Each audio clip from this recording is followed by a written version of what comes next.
வணக்கம். உங்கள் மணிமேகலை மீண்டும் உங்களுக்காக இதோ 2 குறட்பாக்கள் இன்னைக்கு செங்கோன்மைங்கிற அதிகாரத்தில் வருது. இதுவும் 7th ஸ்டாண்டர்ட் சம்மந்தமாக தான் இருக்குது. அதை பார்க்கலாமா நம்ம?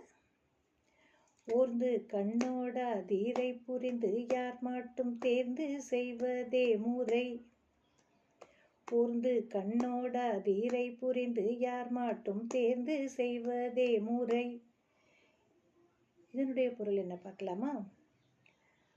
ஒரு அரசனுக்கு என்ன சிறப்பு அப்படின்னு சொன்னாக்கா, ஒருவர் செய்யக்கூடிய குற்றத்தை அறிந்து பாரபட்சம் இல்லாமல் குற்றம் சுமத்தப்பட்டவருக்கு எதிராக நிற்பவர். இவங்க 2 பேருக்கும் நடுவு நிலைமையோடு யார் தவறு செஞ்சிருப்பான்னு முதல்ல அவர் புரிஞ்சுக்கணும். அதை ஆராய்ந்து பாரபட்சமின்றி விசாரித்து அதற்கு தகுந்த தண்டனை அளிக்க வேண்டும். இதுவே மிகச்சிறந்த அரசனுக்கு உரிய நீதி முறையாகும். மீண்டும் அதோடைய பொருளை பார்த்துருவோமா? ஒரு அரசன் ஒருவருக்கு தண்டனை தருகிறார் என்றால் அந்த தண்டனைக்குரிய நபர் எந்த விதமான குற்றத்தை அல்லது தவறை செய்திருக்கிறார் என்று ஆராய்ந்து பாரபட்சம் இல்லாமல் நடுவு நிலைமையோடு தண்டனை வழங்க வேண்டும். இதுவே சிறந்த அரசனுக்கு உரிய பண்பாக கருதப்படுகிறது. அடுத்து போலாமா? 2வது குறள். இறை காக்கும் வையகமெல்லாம் அவனை முறை காக்கும் முட்டாச்செயின்.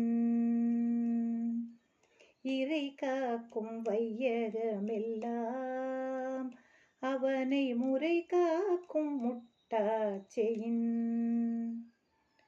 இதனுடைய பொருள், இறை காக்கும், இறைன அரசன், வையகம் அவனுடைய நாட்டை அவன் மிகச் சரியாக செங்கோன்மையோடு நடத்தணும்.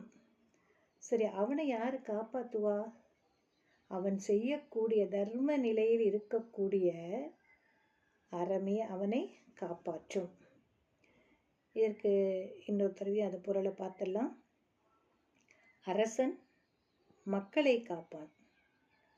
அரசனை அவன் செய்யக்கூடிய தவறாது நடத்தக்கூடிய சிறந்த செங்கோன்மையே காப்பாற்றும்.